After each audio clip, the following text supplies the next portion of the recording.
এক লোক চুল কাটতে গেল সেলুনে। সেলুনে চুল কাটার সময় সাধারণত যেমনটি হয় তেমনি নরসুন্দরের সাথে লোকটির গল্প জমে গেল। এ গল্প থেকে সে গল্প, এমন করে স্রষ্টা আছেন কি নাই এমন আলোচনায় চলে গেল তারা। হঠাৎ করে নরসুন্দর বলে উঠল, আমি বিশ্বাস করি স্রষ্টা বলে কেউ নেই।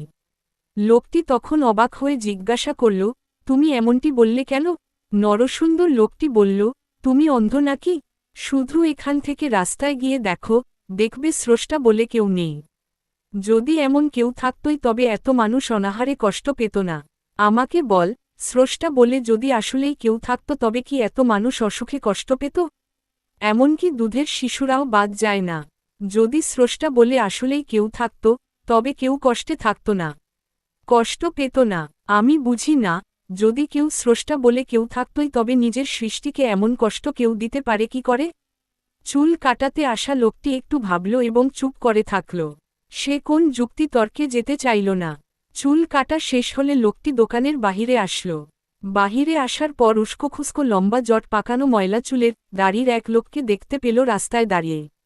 দোকানে ফিরে লোকটি নরসুন্দরকে বলল, তুমি জানো কি এ এলাকায় কোন নরসুন্দর নেই? নরসুন্দর অবাক হয়ে বলল, কি সব বাজে বকছ? এ এলাকায় নরসুন্দর থাকবে না কেন? এই মাত্রই তো আমি তোমার চুল কেটে দিয়েছি।